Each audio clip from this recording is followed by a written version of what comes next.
Often, though much is proven, little is learned. Confirmation of the obvious teaches nothing. Such is the case for the series we bring you tonight. Auto Club Speedway hosted the season opener. Clean, close racing was expected, and the league did not disappoint. 21 drivers took the grid, and near half of them led a lap. The top four drivers finished under a blanket 46 one thousandths of a second wide. At the checkered flag, it was the Albertan IT specialist Craig Forsyth who stole the win by squeezing between two-time and defending champ Kyle Kenworth, who guarded the low side, and Mark Murphy with momentum up top. All the first round did was frame the championship picture, but the image is no clearer than it was during the off-season. It remains to be seen if tonight's venue, another oval, can better bring into focus who are true contenders and who have disguised themselves, attired in luck, to masquerade as such. One thing is for certain, the racing will be entertaining. Streaming cyberspace from your place, from the Las Vegas Motor Speedway, it's the Virtual Grip Network second round coverage of the ISRA Sim Racing Expo Open Wheel Series Season 3. From the city built on sand and broken dreams, we welcome you to Las Vegas on this Wednesday night, January 21st, 2026. Jeremy Gridlock Scott joins yours truly, Bill Subson, high up in the VGM press box to bring you our words eye view. Turning the knobs and pushing the slider, the boss man, Lowell Jewell. Jeremy, we're getting a late start tonight because of some technical gremlins, but you know, my cardiologist watched the opening broadcast and he thought it was wise to immediately up my dosage of blood pressure medicine. This series is not for the faint of heart.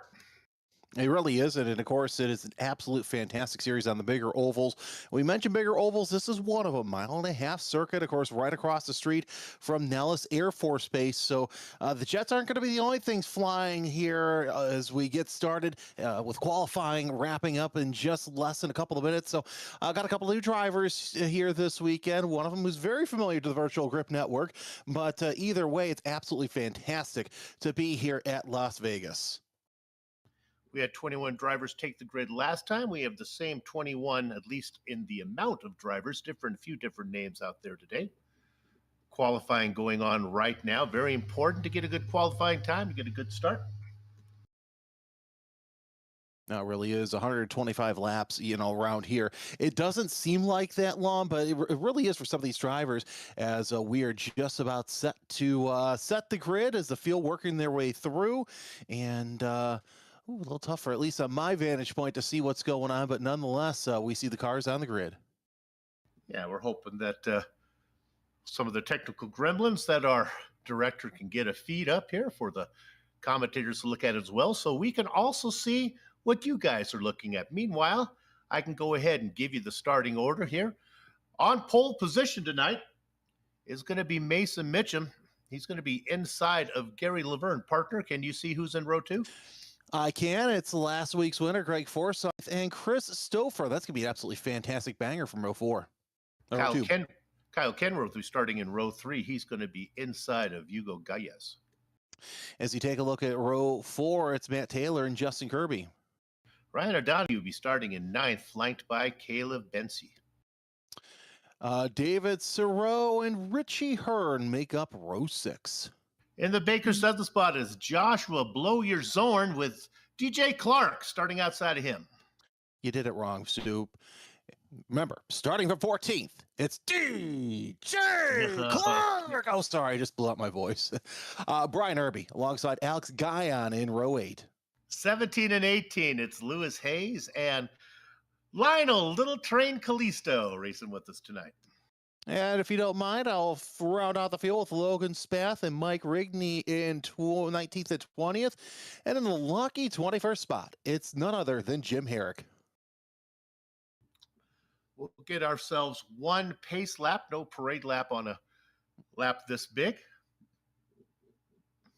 Well, can't you call the pace lap a parade lap to begin with? Why do we have to differentiate between the two? Oh, no. The parade lap is different from the pace lap. And I got to get used to the safety car, I guess is what we're calling this. Not the pace car, right, as we do open wheel stuff. The pace car ends being the pace car after the pace lap. And then after the green flag, it becomes a safety car. So yeah, it's going to take a little bit of getting used to from our fender days. Okay, glad you were with us here. I believe, partner, do you know how far we're going? Is it 125 tonight? Yeah, tonight is 125 around the old desert oval. So well, I think what we saw last week at California might be a little bit more intensified because it is a tighter oval. So the draft might be a little bit more in play than we saw at Auto Club Speedway last week. Hopefully the sounds here at Las Vegas are coming through on where you're watching. We're not sure if they are or not. If not, just go ahead and make your own sounds as the car goes by. Round number 2, this one, and then 12 more to go after.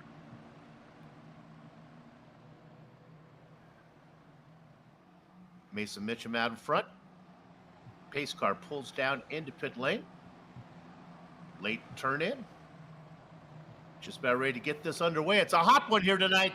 Gather up the chickens, take cover around the couch. The horses are out to the barn. And it is indeed Mason Mitchum who leads the stampede down into the first corner. Clean Yeah, so far. I was going to say, yeah, no surprise that we see some drivers taking that low line, coming through 1 and 2, but Mitchum opens up a 2-3 car length gap as Lovern and Forsyth sit second and third. Stouffer, everybody top 7 though staying up front right now. Caleb Benchy up to 8th, up 2 spots, but clean and green through lap number 1 as we get underway here at the Las Vegas Motor Speedway. And we are indeed racing in the daytime. I have a little bit of a jet lag going on. So temperatures are going to be very important. Tire wear, the right sides are going to go out a little faster than normal. And I'll tell you, Jeremy, I have mixed emotions about seeing Indy cars racing at this track. It yeah, no, doesn't make me comfortable. No, it doesn't make me comfortable either, but we start to see one car go high, wide, and handsome. That's Matt Taylor in the 8, but here's the thing, at least they're a little bit further apart than they were last time that the real-life series made it here.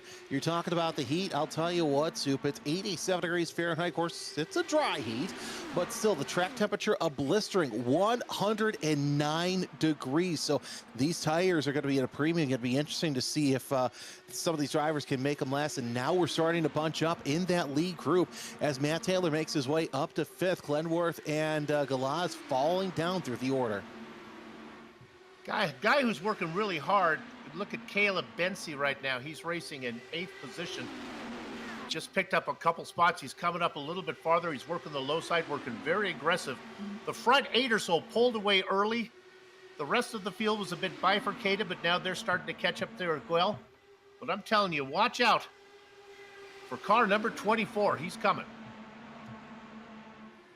Yeah, indeed, he is up 5 spots so far. Matt Taylor up 4, sitting there in 3rd. He's going to take a look to the inside still of Craig Forsyth. Forsyth holding high around the start-finish line, and now Taylor finally able to start to clear that number 99, your last race winners. He looks to the inside of Lover, and that's for 2nd place, and he might even try and go for 2 as he looks to the inside of Mitchum, but Mitchum shuts the door on him through 3 and 4. So movement Taylor up to 2nd place, but Lovern's not going to make it easy for them as they work their way around the start-finish line again. We've had one driver out in front the whole way. It has been Mitchum. Nobody has challenged him yet. Laverne up on top, sitting back there in 3rd, is going to lose a spot because here comes my man, Caleb Benchy, working on the inside, but he's not going to get there. His line was closed off. He ran up onto the back of Matt Taylor, who's hugging that white line on the left side of his car. And you know what, early on, that's about the line you want to take because you want that shortest line around the oval, want to limit tire wear. As we see Lovern and Taylor side by side for 2nd place. You've got Benchy also involved in this race for trying to hold off Forsyth. So up front, in spite of Mitchum being up there, which I don't know how much longer that's going to be, as Taylor goes high, wide, and handsome, going to look to the outside, not going to make anything happen, but Mitchum, that car's really good on that low line. Yeah, he might be enjoying racing out front right now, but it might be a pay me now, pay me later type thing. First of all, using up more fuel than anybody else. and maybe working the tires a little harder. Keeping down low, maybe letting the car roll around the top, maybe a little bit easier on the rubber. Here's a man who's in a hurry to get to the front, now racing in third. Caleb Bensi did not race in the season opener. Boy, he's got a big hole. He goes underneath. There's nowhere to go. Tell you what, a man who's on a mission, Soup, is Richie Hearn. He's up 5 spots to 7th as well. So now he is caught up to this lead pack. Of course, now everybody now bunched in together as you can put a blanket over the top 18. Less than 2 seconds separates them. You got to go all the way back 0.6 of a second to Lewis Hayes to find somebody outside of this group of cars. Here's what I'm worried about, Soup. One car gets a wheel wrong, and it's going to be game over for 3 or 4 of the drivers. Boy, these guys have a reputation of racing clean, but seems kind of pointless to be racing so packed together right now so early. You know, we talked about some drivers who are in a hurry to go somewhere, and currently Caleb Bensi, the 24, one of them. He has nowhere to go as they race in double file up in front. Matt Taylor on the outside, Mitchum on the inside, and unlike Fontana, where we raced last week, Las Vegas a little narrower, if you're going to go 3 wide, it's doable, but not as friendly. No, it's not going to be as friendly. You'll be banging tires and banging wheels, but yeah, 1 to 2 lanes narrower than Auto Club Speedway, but either way, this still leads to some interesting pack racing as you see Taylor and Mitchum running side by side for the lead once again. It's going to be Taylor's once he crosses the line, so Mitchum losing one of those lap counts. Nonetheless, remember, you only get bonuses if you lead the most laps during the race here. As you see Benchy, look at how that steering wheel is just yawing just a little bit in the turbulent air. Now, we've talked about how yes, these cars do well in the draft suit, but remember, there's some drivers who are saying, yeah, it does well, but the turbulence coming off the back of some of these cars makes it a little tougher. Does well, saves you a little fuel, but the way I see it, that the guys racing up front, I think clean air, very important right now. As we now have, of course, our new leader, Matt Taylor, out in front. I want to drop you back and talk about a car that's making some moves here. Car number 17. This is Logan Spath racing in 10th position. I guess you could say he's taken the path of least resistance as he is up 9 spots. Splish Splash, he's having a splash in the top 10 so far. Trying to get around Galaz in the 9th spot. He dips down low as Galaz takes the middle line, but that seems to be working for him. And so far, so good. But yeah, not bad for up 9 spots. That's the highest climber, unless Caleb Benchy closes in on Matt Taylor, who, by the way, Benchy up 8 spots to 2nd place. So a lot of drivers falling back, but there's a good handful of drivers who have made their way up to the front, and we're still seeing this battle for the lead between Benchy and Taylor. And he finally got there. Took him a little while, but Benchy now out in front gets credit with leading that lap.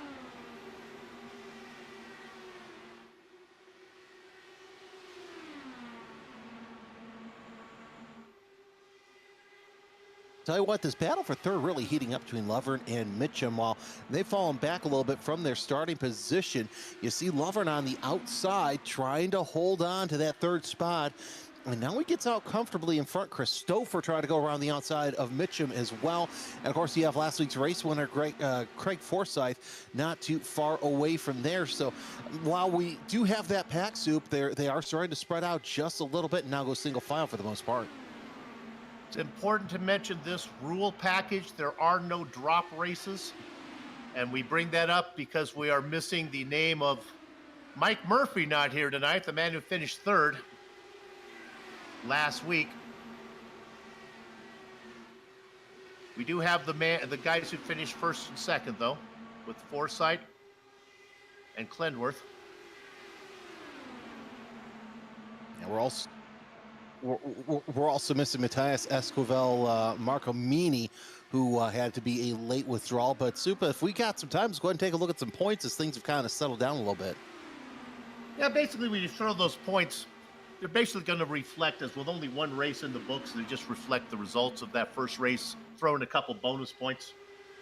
You know, no one was able to pick up 3 bonus points. You get a bonus point for racing clean, you get a bonus point for leading a lap, and you get a bonus point not for most laps led. You get a bonus point for fastest lap. And believe it or not, there was nobody who was able to do a triple, get them all. But there you see it.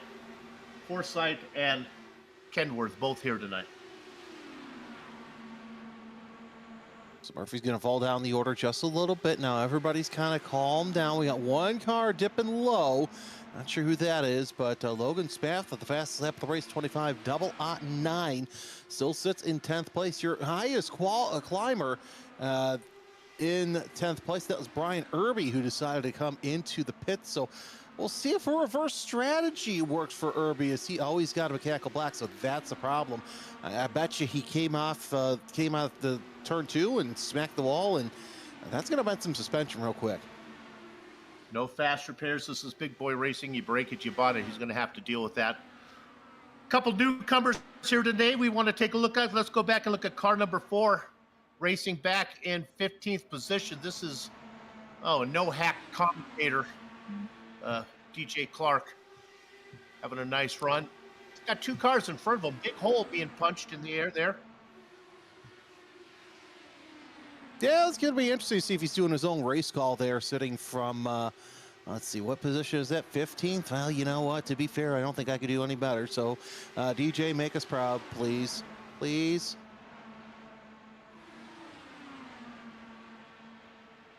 If you haven't heard DJ do a broadcast, and if you end up at the Indianapolis 500, you might hear him doing some track announcements.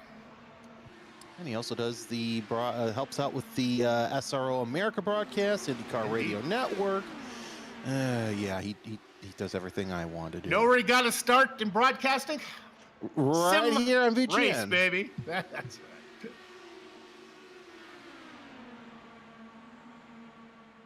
Let's tune in to car number 13, Matt Stouffer. You mean Christopher? Oh, sorry. Yes, Christopher. I'm sorry. How can I make a mistake on that name? His parents were so smart. They gave him one name and the first and second name there, Christopher. Well, Soup, it happens. It's what, 6 o'clock on the West Coast? Yeah, I get it. It's been a long day, to say the least. Yeah, Christopher looking pretty good out there. One of the front runners here in the IR18 platform. And sitting there in third, not doing too bad, holding steady. And, you know, with the heat we keep talking about, the tire wears, we go 3 wide for position between Clenworth, Forsythe, and Lover. And they make it around 3 and 4 so far. Forsythe holding onto that line, shoving Lover up into the wall, and now Forsythe decides he's going to tuck in behind Clendy real quick and try and look to the outside. In the opening round, there were 10 different drivers who led laps. Forsythe, of course, obviously one of them being the race winner, but he only led 3 laps the entire race. I believe they might have been the last 3. Surprised to see him racing so hard so early. Oh, there's still plenty of time left. Get out there, feel how that car's going to run. Like I said, we're looking at a 109-degree track temperature, so that track surface is absolutely blazing. Right. You can easily crack an egg on there. Of course, why would you when you got so many good buffets down the road? Not the same as they used to be. Take a look at the difference that a racetrack makes. You can see these cars spread out, maybe a half a lap between the first car and the last car here on this lead lap. This is completely different than what we saw at Auto Club Speedway, where they were bunched up. I'm surprised that it is spread out as big as it has here. Well, like I said, we're losing a half mile from Auto Club Speedway, and these cars, they just handle so much differently. Yeah, they're punching a hole in the air, but at the same time, Irby gets a black flag. I think he may have gotten his repairs done, but now he's got to come back in and answer that solid black. So the day goes from bad to worse for the driver sitting shotgun on the field. But as we were saying, I think, correct me if I'm wrong, but I think the banking's just a little bit steeper as Irby sits in pit road still. Yeah, I think it's the heat that is affecting the tires and actually making handling a bit of an issue. We were looking at the best battle on the track that starts in ninth position. It's Ryan O'Donoghue. He's being hounded by David Sorrow. And there's a little gap back. Justin Kirby. Logan Spath, who's having that great run through the field. Hugo Galvez back there as well. Something to watch out for, Soup. I see that Spath is trying to go higher and higher each and every lap. Not sure if he's testing that high line or trying to get a groove down in there, but that might be something for later on in the race. Yeah, I don't know if he's doing that voluntarily, or maybe he raced so hard early that the car just wants to drift up there. It's not a line that other drivers aren't taking, though. Racing high is certainly an option. Let's look at this battle here up front. This is Mitchum going around Gary Laverne. Mitchum now into seventh. He led early the first 11 laps, excuse me. 3 leaders so far. Taylor, 1 lap led by Caleb Bensi when he got to the front, and then, of course, the early laps that were led by Mitchum.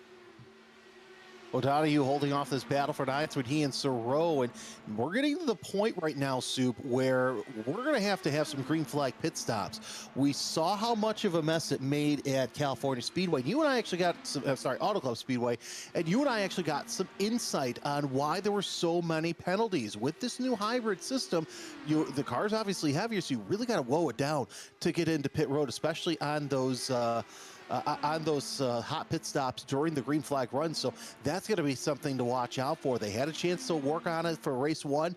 Now that they've had a race to work with it, we'll see how it handles out as Christopher holding on to third place as Glendy has caught up to that battle for third.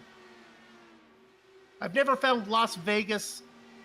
I never ranked it as one of the harder places to make a pit stop. I think these guys will have a pretty easy time of it. But again, I would also say the same thing for Auto Club. I've never found that to be difficult, and that was really a few people threw away their races based on the pit stops. And I think we are going to get green flag stops here. We're working on lap number 40. I wouldn't think we could go much past, I'm going to say 10 more laps. I think we're going to be in trouble. Yeah, I think if you stay out past 10 laps, you're basically going to be pushing that car, and that's how we're going to get a yellow early on, because really everybody, knock on wood, has been running absolutely fantastic. And it's still a couple of side-by-sides. Was that a wall brush on DJ Clark? That's not good, as the driver of the number 4 car falling back just a little bit and making us guys who blab our mouths for a living not look so hot right now. Well, if you're going to brush the wall, you want to do it at the end of your stint. So at least you don't have to deal if you tweak the car a little bit, you don't have to deal with it so much, but you certainly don't want the pit crew making adjustments there when you come in. This is no time for, you want to get in and out, tires and fuel, and let me back out there. I wonder if he's got Davey Hamilton, his IndyCar radio co-worker, helping out with pit strategy. That'd probably be about the best. The pit road maestro, as they like to call him. Joshua Zorn in the Kyle Larson livery, making his way, holding on to 14th with Alex Guyan and Lionel Callisto in that number 2 car, able to open it up. Then you got Benchy still sitting comfortably in second place, about a half second behind. I'll give a personal shout out to Lionel. Good to see Little Train racing with us here again. I've called many a race with him when I had the honor of covering the majors, I believe it was called. He's in a nice little battle there with Guillaume, the French driver. Yeah, I think it's time to crack open the VGN Broadcasters Handbook. When you run the series, you get a portion of the viewing time, and there was Mike Rigney sitting back there trying to work his way up to 18th. Oh, I'm glad to see you've been reading that handbook. Hey, I got nothing else to do while it's cold outside. There is a lot of information on page 17, I'll tell you right now. Big movers, Taylor, Bensi, both up 8 spots. Let's go back and look at this man who was making a run. Logan Spath, car number 17. He is well down. Remember, he was coming through the field. Well, now he's dropped down to 13th spot. I believe he used up. We talked about him racing the high line. I wouldn't be surprised if he's just trying to race as long as he can on the rubber that'll allow him to do so. Who you got in the pits there, partner? We got DJ Clark in the pits with a mechanical black flag. I think he hit the wall one too many times and but basically bent up one of those corners. So now got to get that ironed out. The mechanical black has been answered, so we'll see what happens with DJ Clark, and he's off and away.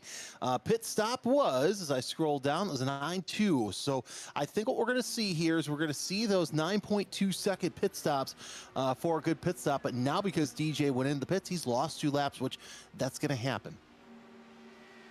Well, now he's just rolling the dice in hopes that the thing stays green. And DJ, the way these guys race, you got a good chance of having this thing roll around and cycle through without going yellow. Okay, we're getting to lap 50. I have to start doing math here. 125 cut in half with what, 62? Yep. I don't think they can make it on 62. Yeah, I think lap 50 is the earliest you should think about coming in. And if I'm some of the drivers who were up near the front and kind of, have the tires fall off, this is about the time that I'm thinking about coming into the pits. And like we said, now you also have to think about, with the hybrid system, how are you going to come into the pits and not break that speed limit coming down pit road? Because now you've got a big gap between Taylor and Benchy. This is the biggest spin all race long. It's 1.6 seconds darn near.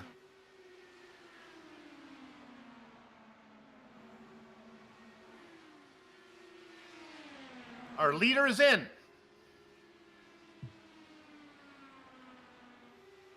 So the benchmark is set. I think it was Sticks that's saying, take a look at my crystal ball, and that's exactly what we did. And man, lap 50, because now you see Richie Hearn into the pits as well. As he falls down to 18th, he's on his marks, up on Jackson. We'll see, actually here he comes now, that number 70. The old Della Penna liveried car gets up on the jacks, takes 4 tires and fuel. That's an 8.63 out of Jim Herrick, 9.52 out of Matt Taylor, Richie Hearn 9.3 in and out. So Matt Taylor comes out as the leader of all the cars who have pitted. That turns the lead over to Caleb Bency. Bency has got to be coming in, and sure enough, he's in right now. So what we're going to do here is a little bit of the way they should do this on national broadcast, and they're starting to do it. We're going to keep an eye on Taylor, and we're going to keep an eye on Bency. Now, what happens on broadcast TV, they focus on the leader right now, which is Kyle Kenworth, but that's really not important. What is important right now to see if Taylor can get around and keep his lead as Bency comes out of the pits. Bency is still in his box. He begins to roll. That was an I-9 out of Bency, 9.52 out of Taylor, Logan Spath, 10.5, 10.2 out of Guyan as well. And Taylor's going to blow by him.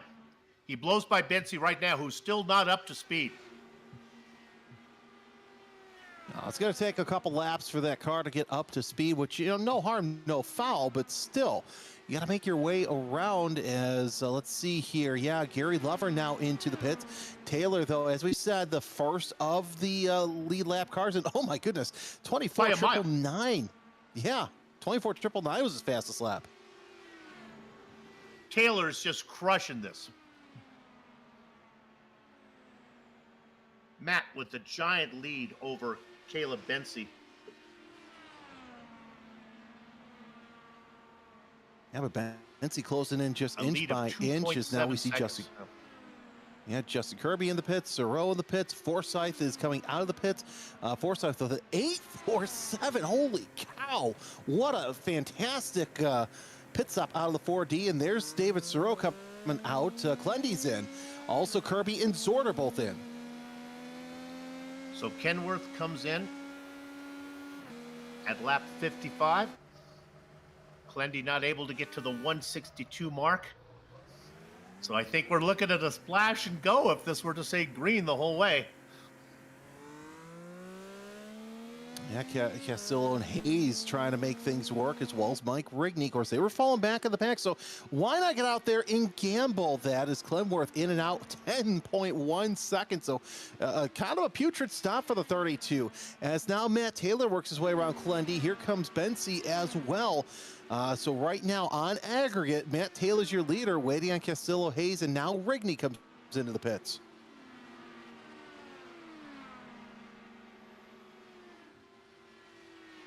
Little Train, Callisto still needs to come in. Lewis Hayes needs to make a stop. With Rigney coming in, only 2 are left. Callisto coming in now. And let's go ahead and put the camera on Lewis Hayes. Cinderella staying late at the ball. He's your leader. I think he's gambling on something happening, but it's not going to really happen. Is Hayes going to dip down low off of 3 and 4, take those left sides over the line, and I think this is it. Yeah, he's going to come in, and he's not going to dance at the ball tonight as he comes into the pit. That's going to hand the lead over to Matt Taylor. Cinderella has a curfew. But keep that, all you little soldiers in Soup's clipboard army, go ahead and write down that name. If there were a caution, maybe Hayes could stretch it and not have to pit again. He's gone farther than anybody and did it while staying on the lead lap. Let's go to our leader. He's got some lap traffic in front of him. He does. That's with DJ Clark. Oh, DJ, where are you going, baby? Oh, going high. No. He decides discretion is better part of valor. And I'll tell you what, Taylor is just on fire. 24.887. He's run this stint so far. He's opened up a 3.6 second gap over he and Bensi. So really, whatever Taylor's on, he's on something other than rails. Well, now you've turned on my imagination. I'm not sure what. All right, let's talk some big picture here. Your points leader, Craig Forsyth, the Canadian, racing in 6th spot right now. Who's chasing him in the points? Well, it's defending champion, Kyle Klensworth. Clendy is in 3rd. Let's look at Clendy right now as he's dealing with that same lap traffic that we just saw. Chris Stouffer goes high. Clendy gets it done. Cars are beginning to be lapped now. Yeah, that's we're going to see some of these battles.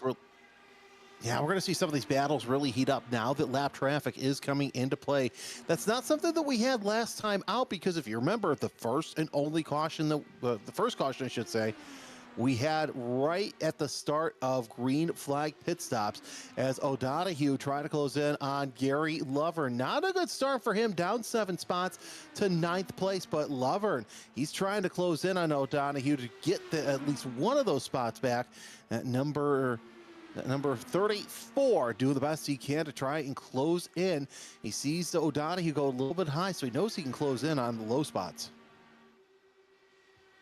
There are 2 drivers in the field tonight that I personally have had the privilege of sitting next to in the commentator's booth. One of them, of course, was DJ Clark. The other being former real-world IndyCar driver Richie Hearn, racing right now in 7th, up 6 spots. He's a lonely man, all by himself out there, nobody to race with.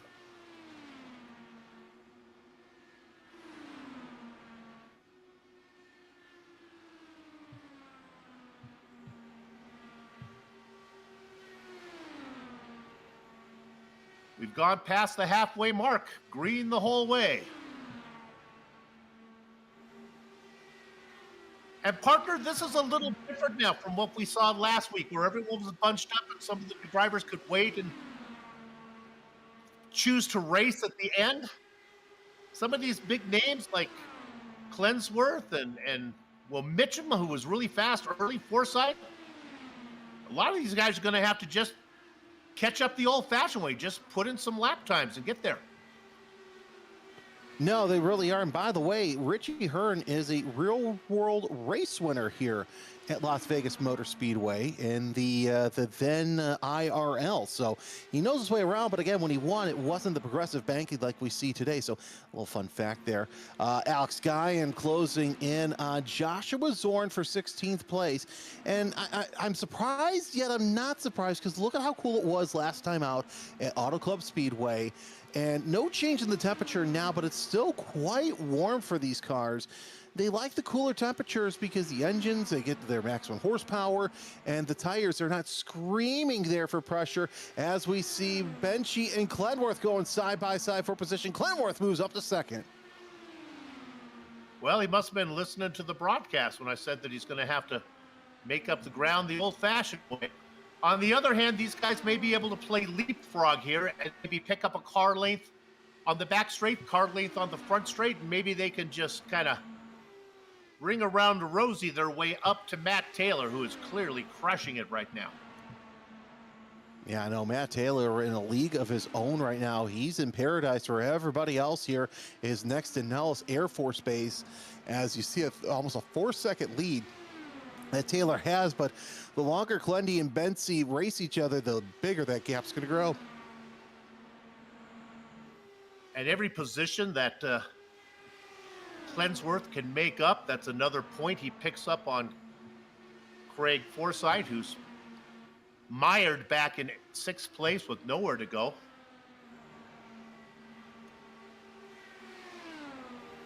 Let's look in on car number 2, Lionel Little Train Callisto. We saw him make one of those. Let me look here how long he's been out there. Yeah, he made one of the later stops. And he's doing pretty well right now. Yeah, Callisto looking pretty good, up 7 spots, and he also has the fastest lap of the race so far with a 24.827. He's trying to hold off David Sereau, the 0.99, the Canadian driver, trying to look to the outside, but that's not going to happen here. But this battle between Bensey and Clenworth, I tell you what, everybody's getting their admissions worth between these two as they're swapping positions left and right. And I want to say I was wrong, because now they've closed 0.3 of a second on Matt Taylor. So whatever they're doing, it's working. This is not a battle. This is a dance. These guys are working together. Like I said, don't be surprised if you see Bensey here, or this would be, Bensey make the move again, as they will at least swap at least once, if not twice a lap. Every time they do it, they pick up about a car length and a half on the leader, who's out there doing it all by himself. The only advantage that Matt Taylor has is when he runs up on the back of a slower car.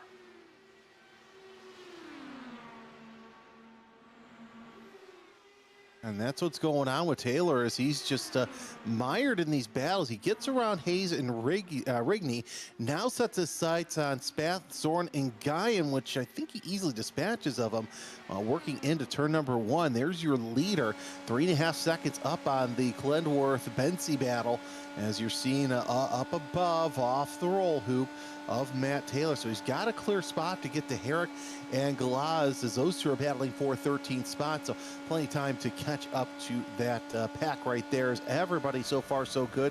We've already run 76 laps, Soup. I can't believe we're this far into the race. I heard you mention Joshua Blow Your Zorn. Social media here in VGN blew up. Apparently, there is no relation between Joshua Zorn and former NFL Seattle Seahawks quarterback Jim Zorn. So we apologize for the misinformation. I was misinformed.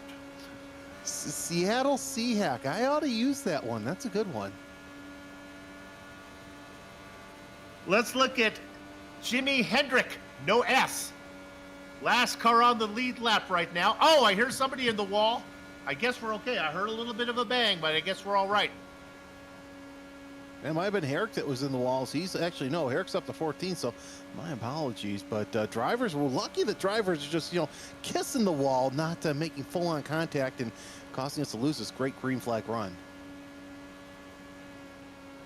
An affectionate set of drivers. Of course, we may have mentioned that Jimmy's last name is Hendricks. It is indeed Hendrick. But honestly, I'm not going to blame myself. I'm blaming mom and dad for that one. If your last name is Hendrick, don't name your kid Jim. That's just, you're Well, just asking for mispronunciation. he's not named Hendrick. It's Herrick. Oh, is it Herrick? Herrick. Then Yeah. then I'm even more of an idiot than I thought. All right. We're looking for vision sponsors. If anybody's looking to sponsor us alongside the Sim Gaming Expo, which, by the way, is still going on later this year at the Schaumburg Convention Center. So, can you believe that this weekend at the Schaumburg Convention Center is the Chicagoland Fishing Expo? And my wife's like, "You want to go?" And I'm like, "No, because then I can't work. I can't have my headset on and call races." You think I'm going to call a fishing expo? Fishing Expo is good. Well, you've never really commentated unless you commentated a fly fishing competition. I'll tell you what, how do you fly fish? Those flies are so small. How do you get them on the hooks? TJ Clark racing here tonight, recently got married, and VGN volunteered to commentate and stream his wedding live, and surprisingly, he turned us down on that one. Yeah, I was a little disappointed. I was looking forward to calling him, coming down the stretch and down the aisle as he gets side by side with. Oh wait, I'm sorry, I'm getting into that once again.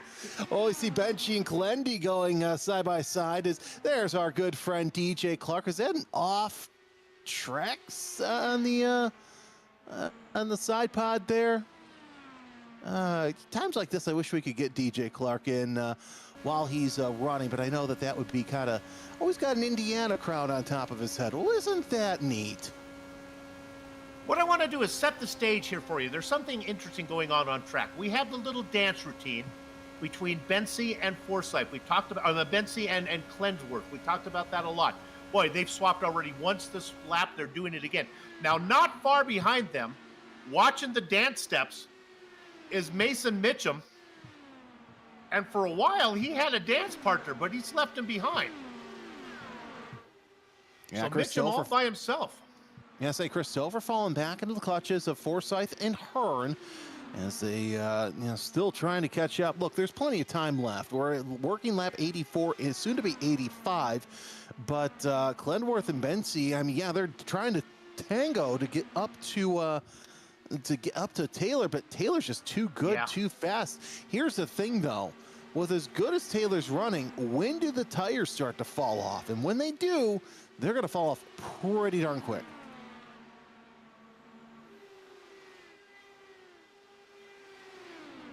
He gets to the point now where he can just start mapping it to the end. I would imagine he'd run it as far as he could, then do a splash and go. Let's go ahead and see if Taylor's going to be in the danger zone. He's been out there for 36 laps. Kyle Clenworth, only for 30.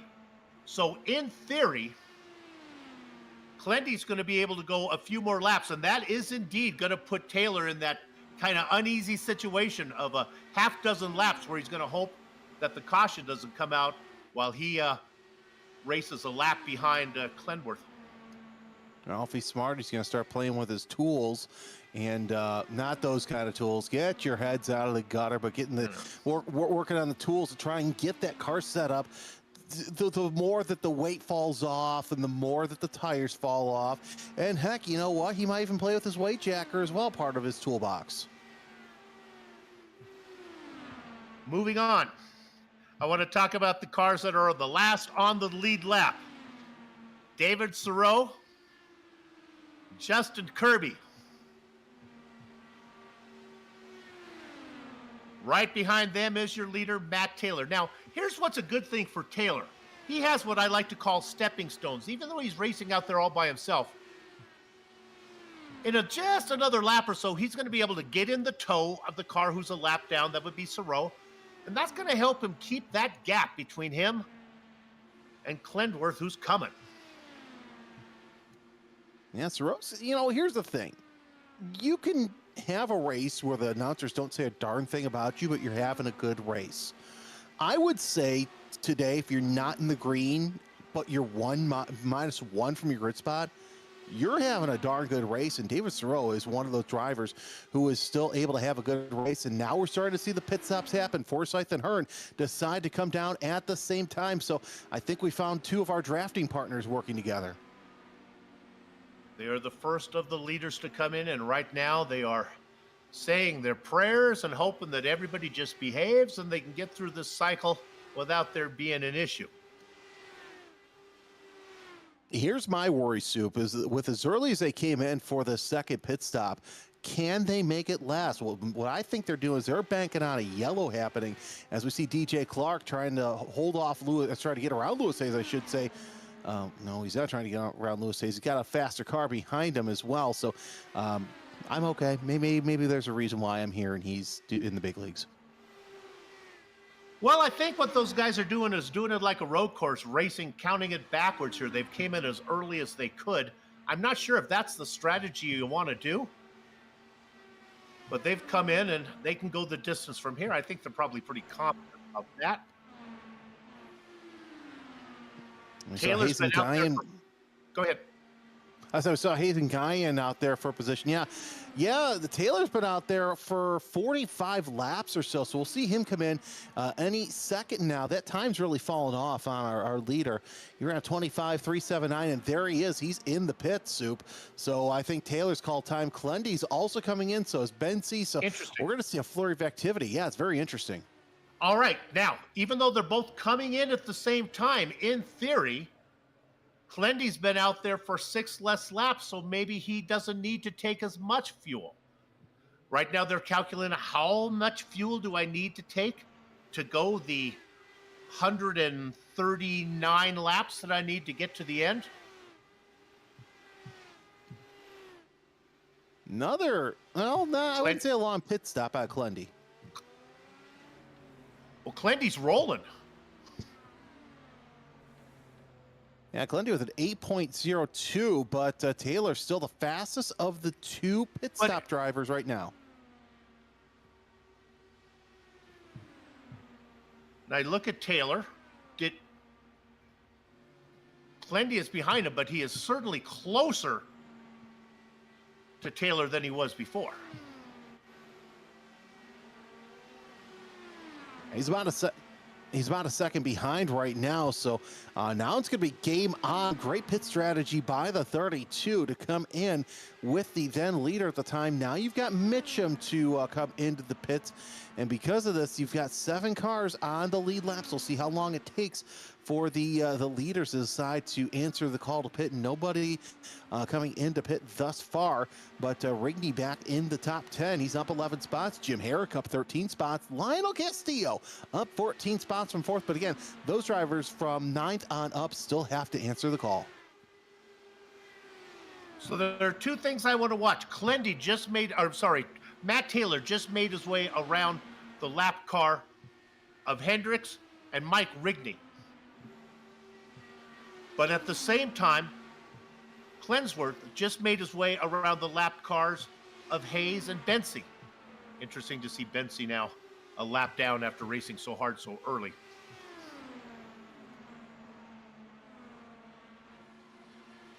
Here's what's interesting. Mason Mitchum last pitted on lap 55. If he continues this, a little bit of a bump into the rear attenuator there of Rigney. So Herrick, got to watch out for that nose when he comes into the pits if he decides to swap the noses. If he incurred some sort of damage, Kirby is now into the pits. And Mason Mitchum continues on. So, Soup, we might see a 50-lap stint here out of the 33. And you saw the advantage that Clendworth had there when he made a stop, not needing to take as much fuel, having that 6 laps advantage. Kalisto, although I don't think he's close enough for it to be an issue, he's probably in the best shape of anybody right now, having been out there the least amount of laps. He can go for a while longer. Yeah, Kalisto last pitted on lap 57, and this is what I love about this is Herrick goes into the pits from 13th, but I love the strategy here is O'Donohue comes in from 3rd. So Clenworth is actually about 3 seconds behind Matt Taylor, and he's losing ground. He's losing ground. He really is. As Taylor run a 197 to a 168 out of Clendy. But yeah, the green flag pit stop's coming hard and fast. Here comes your leader. I don't think Mitchum, although he was racing up front, is the issue. What I'm watching here is Lionel Little Train Kalisto right now in third. He's going to stay out there. He's going to inherit the lead. And right now, Kalisto, all he cares about is rivers in China, ribbons around old oak trees, roses in Texas. He wants something yellow right now because that's what he needs. He's got these guys a lap down.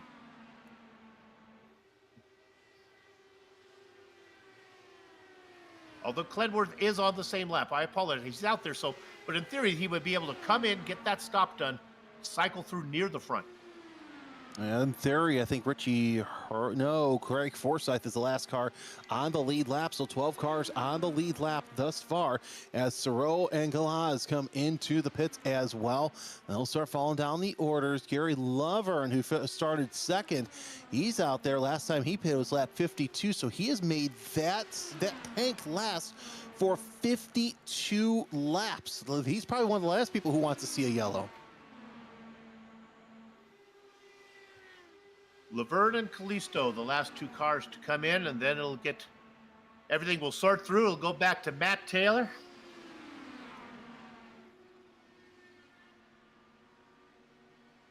Now I'm looking at the gap between Taylor and Clendworth. It looks to me like just a tick over a second. It's not as bad as we thought.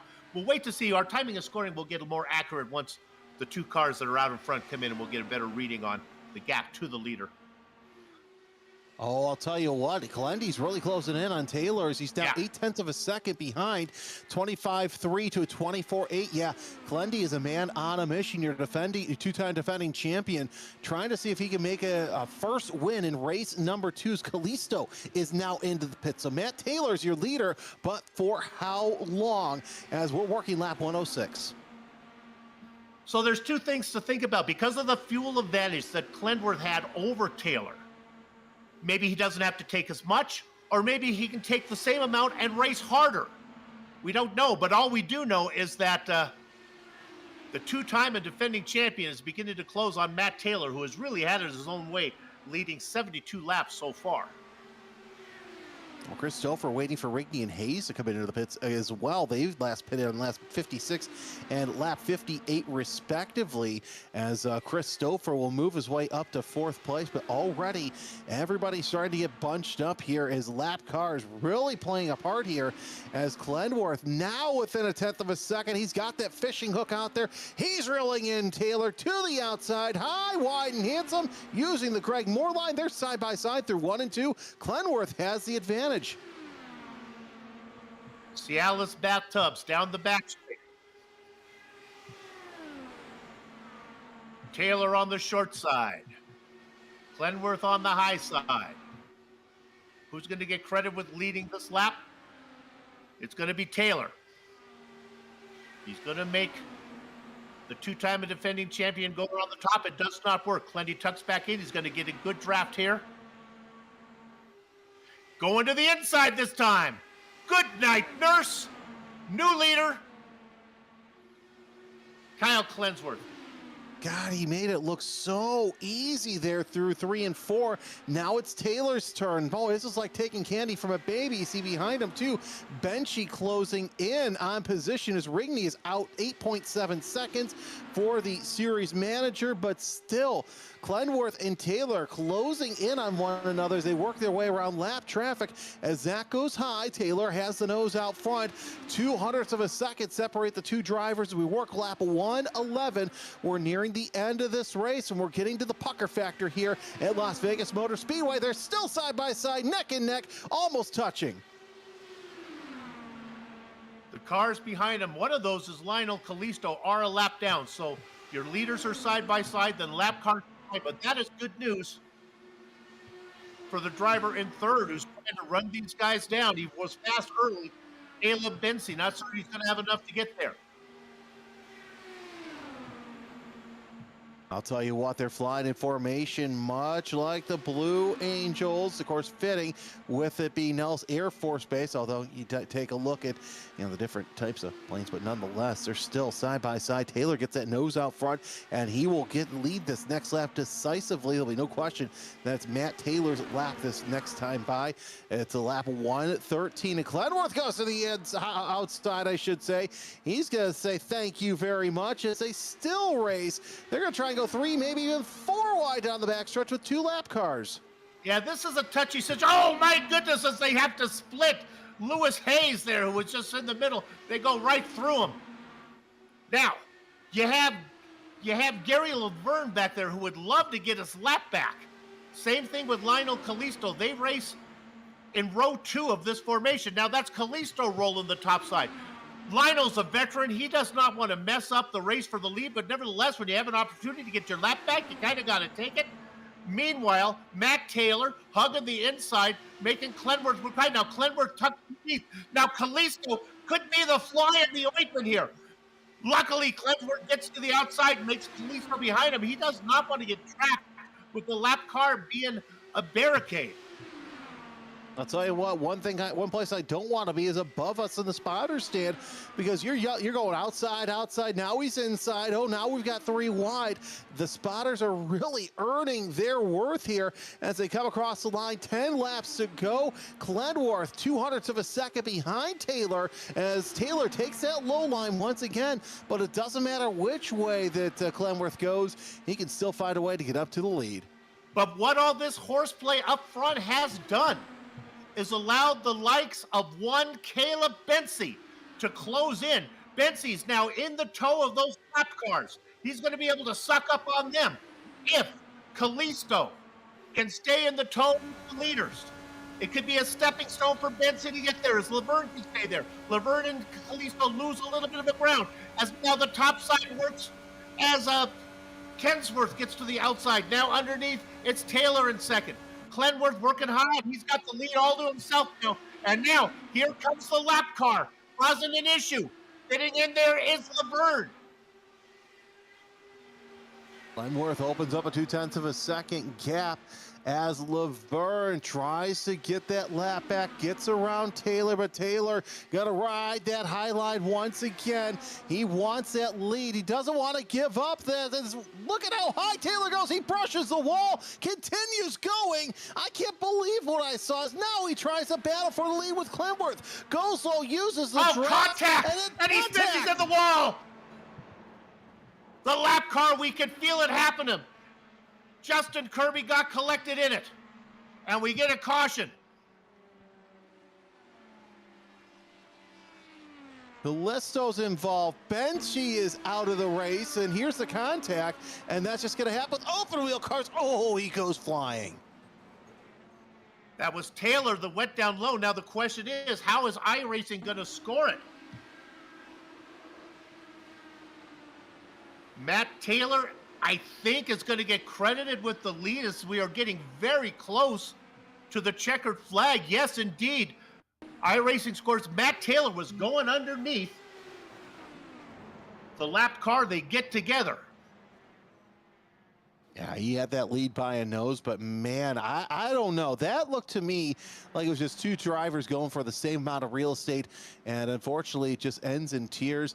And hopefully we can get this picked up, and if we do, we might have 1 to 2 laps of green flag racing action to end this. And by the way, there are no green white checkers here either. No, I think we might be able to steal a sprint here. Now, whether those lapped cars should have been involved in the mix, I don't know what to tell you on that one. Personally, if I was in one of those lapped cars, I don't know what was to be gained by being there. Clendy's in the pits.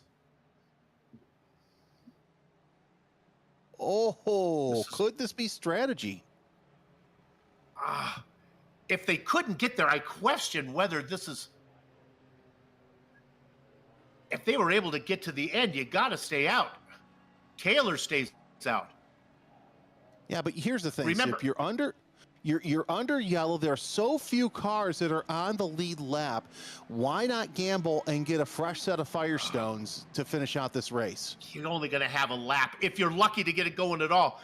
I got to think that, remember the pit stops when they came in, the difference between Taylor and Clensworth was a big gap, and Clensworth had such a great pit stop on that last stop. I wonder if he's short filled. 8-7 tells me that he just went for tires and just a quick splash.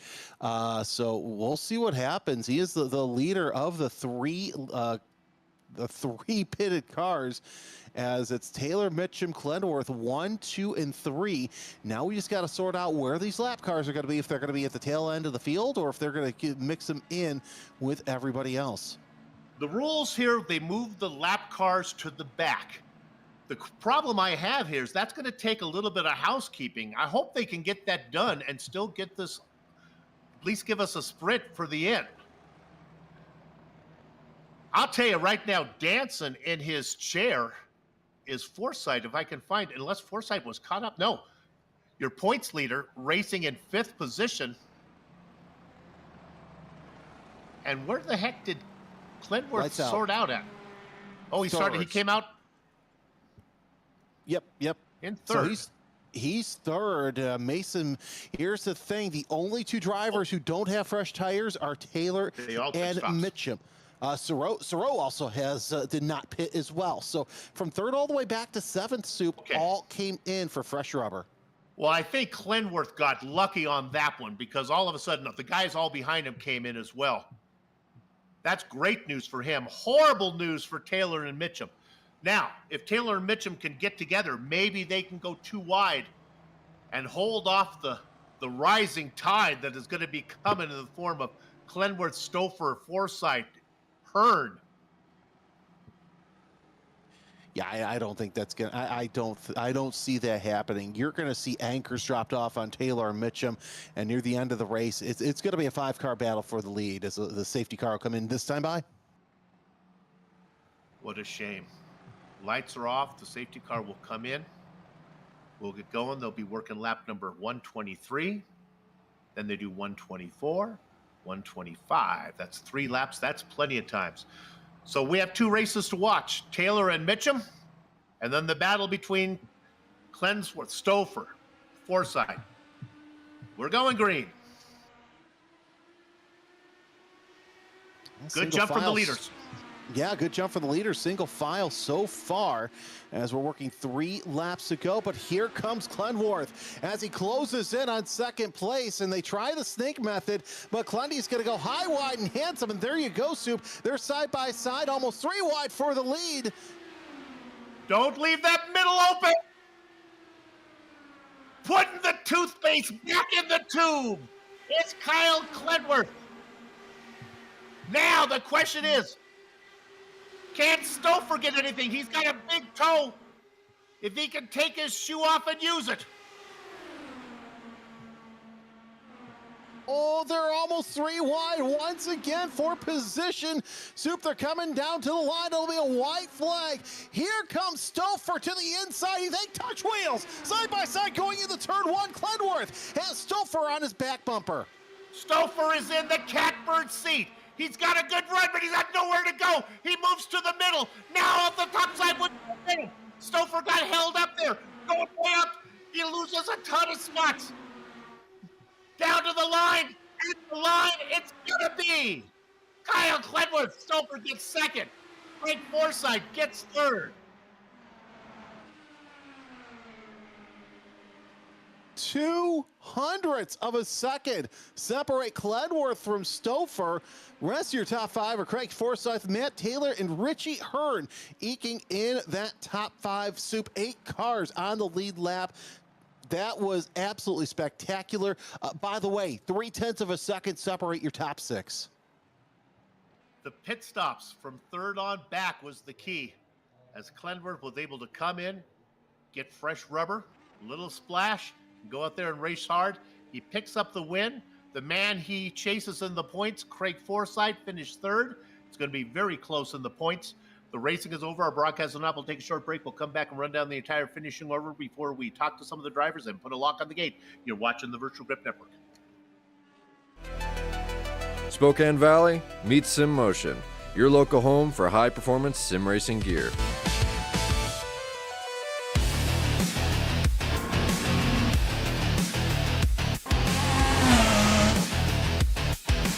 Budget setups from $300.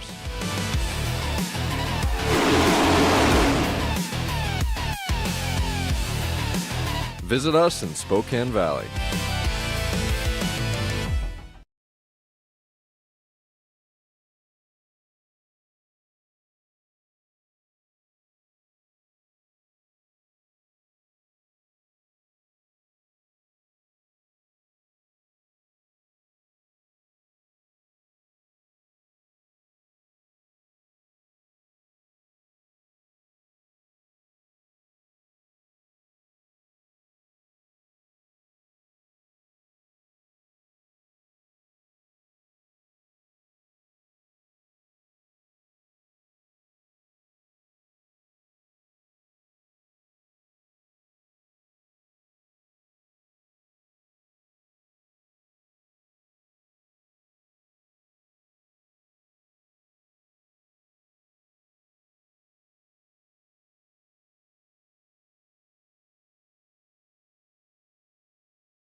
Welcome back to Las Vegas Motor Speedway and the Virtual Grip Network's second round coverage of the ISRA Sim Gaming Expo Open Wheel Series Season 3.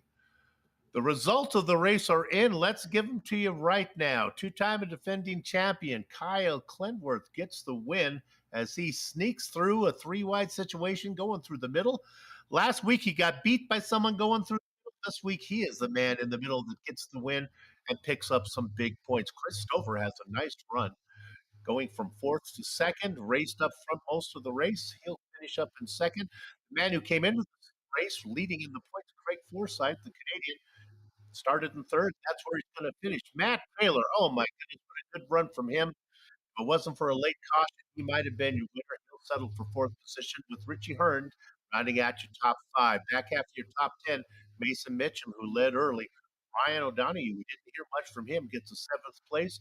David Thoreau has a nice run in eighth. Ninth and 10th goes to Hugo Gallas. And Joshua Blow-Your-Zorn in 10th.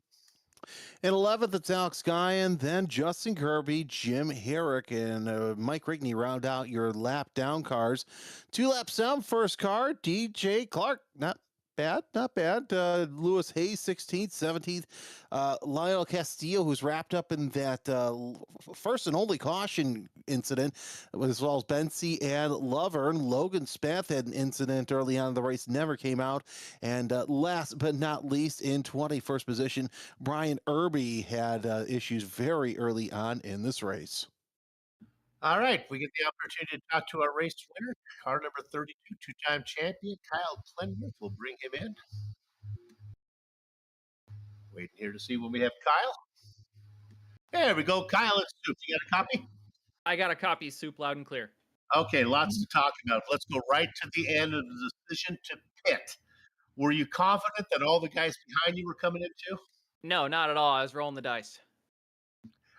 You must have been happy when you saw came in, left, I think, in second spot, came out in third. Had to be good. Yeah, I was grinning ear to ear. The jackpot definitely rang for me, sevens across the screen, and I knew that there were only 7 cars on the lead lap or something like that. And I said, worst case scenario, I can pass 6 cars. So I knew I could bet on myself with pretty good confidence, even if everyone else stayed out. Okay, let's go to the pass for the lead through the middle. Holding your breath on that one? I think I burned Mason a couple weeks ago in a different league at Michigan, and so he gave me a little extra room because he knows I'm just going to shove my nose in there whenever I can. Just not, I mean, a little bit out of self-preservation, but he kind of also knew I think I was going to get around him whether it was on the high side through the middle. So why delay the inevitable? I guess I think was his thought process, and we've got the same sponsor on the side of our car, even though we're not teammates, and so I figured I'd try to tow him along with the draft because I had fought real hard with Taylor earlier, and I'm much better friends with Mason. Not that I'm not friends with Matt. I like Matt a whole bunch, but I'm gonna help Mason out as much as I can whenever I can. Okay, let's get some technical stuff decided here. Why is the racing different at Fontana at Auto Club Speedway than it is here? Much more pack racing in California. In Nevada, boy, it was spread out a lot. Why is that? A couple of reasons. One, the track temp's a little hotter because this is a day race and the asphalt's just baking in the sun. Two, the track actually has a tighter circumference for each turn. So rather than having a 2-mile track with a big, wide, sweeping corner, even though we have more banking here at Las Vegas, the corner is tighter, which means there's more load on the tire, which means there's more tire wear, even though Fontana or California has a more abrasive racing surface. This place, just the lateral load on the tire is so high, you're going to increase those temperatures and increase those pressures a lot. And you've got to stay with your foot in it, otherwise you're going to lose the draft, because if you lose the draft, you're going to lose a ton of time. And that's how Matt got away from me after that first stint when he undercut. He caught some lappers and drafted up ahead 3 seconds or so, and I spent the rest of the race trying to get that back. Got it. It was a fun race to watch. Very different from the opener. Completely different style of racing. It was fun to watch. Congratulations. Thank you so much. This is the type of racing I love the most. So if every week we're a tire burner just like this, you'd hear no complaints from me whatsoever. All right. It's going to be close for the points. Forsyth finished in third, so it's going to be fun when they add them all up. Good luck. Well, we'll see when he goes on vacation about that, Soup. So thanks for having me. Thanks for everyone tuning in. I saw my mom's in the chat. I love you, Mom. Went 2 for 2 on broadcasts. I'm 3 for 3 on the week. Got a couple more to be perfect. So let's see how I do. See you next week. We're going to a road course. Good luck. Thanks, Soup. All right. There's your We think the points leader, two-time champion Kyle Clinworth, Clinty, gets the win tonight. Partner, who you got? Let's talk to our second place finisher, Chris Stouffer. And Chris, I've got to say that I've got to ask you this first of all. Um, were you going to come down pit road if nobody else came in front of you? On that last stop, yeah, we're as a team we're talking about it, and I mean the way that this track, how hot it was tonight, was eating up the tires, and having that run right before that caution, the only caution of the night. Yeah, I was going to pit, and there was only 9 or 10 cars on the lead lap, so thought was, the worst I'm going to do is get a top 10 if I take tires. But so yeah, answer your question, I was going to pit. Either way, one hell of a gamble. We knew how fast the fresh tires were on this pavement. Clendy already said that, yeah, the hot surface kind of helped that along, but either way, pretty well sorted second place finish. Talk us through your race. Well, the beginning, I was just kind of sitting there riding. I knew with the track being hot, it was going to eat up the tires, so I was trying to save a little bit of tires, and then we kind of got spread out a little bit more than I thought.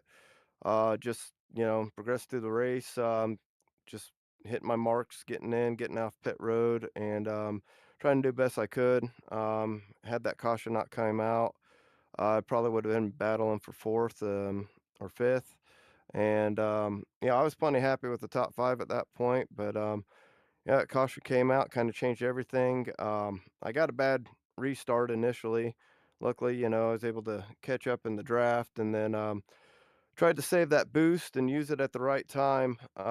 Me and Clindy were talking, and I used mine in 3 and 4, trying to get a better run off the turn, and I guess he waited till the front stretch there and used it, and that made sense to me because I was wondering why I didn't get a run the way I was using that boost. But I came in second. I was trying to pip him at the line. Would have liked to win, but it was a fun race. It was challenging because it was hot, and I like it like that. I don't like the pack races. I like it when you have to drive the car more. So it was a good race tonight. Well, either way, Mike Rigney say the points are up, and you've gained several points standing so far for race number 2. Congratulations, and we'll see you next week. Yeah, hopefully I'll be up here talking to you guys again. That was Chris Stouffer, your second place finisher. Soup. All right. I have the Canadian driver hailing out of Alberta, Craig Forsyth, won last week, got himself a third place finish today. Craig, congratulations. I don't think you raced inside the top 3 until the very end. I believe that's called stealing a top 3. You are good at stealing. You stole a win last week. You got yourself up there. Any thoughts of staying out at all? You have Clinworth coming in and said, "Oh, he's behind me. Maybe I can keep him behind me for those final laps." Absolutely. No. Tires were way too important, especially with only 10 cars left on the lead lap. We knew all the lapped cars were going to get pushed to the back. So I as soon as we saw the two guys stay out, it's like we knew we would eat their lunch on the first lap. So it was basically just going to come down to the guys with the fresh tires and who was going to be able to get by the old tires fastest and into the best position. And in the end, it turned out to be Kyle and Chris, and Chris was able to try and do a run, but Kyle was able to defend him, and I'd used my boost, making sure that I got by. I can't remember who it was. The lap before, going through 3 was up high, so I'd used all my boost at that point just to make sure I got myself into third. At which point I knew I was out of boost and just riding with a backseat view of those two guys battling it out to the end. We've been talking about the different style of racing between this race that is really tire centric and not nearly as bunched racing as pack racing as it was at Auto Club Speedway. Which do you prefer? I like the challenge of this stuff better because it adds to more strategy, but my race results show that I'm far better anytime it's a flat out pack race type, a Michigan style race. So where my skills are and where my race my race desire are in two different types of racing. I mean, my God, I came in the first stint. I came in with my right front at 7%, so it was 2 laps away from just being nothing but a flat tire. So I am not good at saving tires here, that's for sure. And you can see it. I just once I'd overheated my tires, I just fell right off of the top 5 guys. I think I was already down 5 seconds. I kept up with them for the first 20 laps, and then my inability to save the tires properly took over. And by the end of the first stint, I was 5 seconds back. Let's take that one step further. What do road courses? How do they treat you? I will always be there at the end, somewhere in the top 10, never at the front. Got it. All right. Well, now we know. Now we know where to set the over under when we go to the road course. Hey, congratulations, doing well in the points. We'll see you down the road. You bet, you guys. Thanks. Stay safe. All right. That'll end my part of the broadcast. Let me turn it over to the professional to take us home. Where's the professional? Oh, wait, that's me. That's right. Hey, don't forget that tomorrow night, the Skinner Creek Modified Series races at Iowa Speedway. Then I'm back for 2 Friday and Saturday at Martinsville Speedway for the Steelcraft Structure Super Late Model and the Late Model Series. I'll soup alongside me on Saturday night. Don't forget any other great races. By the way, next week we kind of go to a road course. It's Gateway, just outside of St. Louis, otherwise known as Worldwide Technology Raceway, where we run 150 laps around the Old Mile Oval.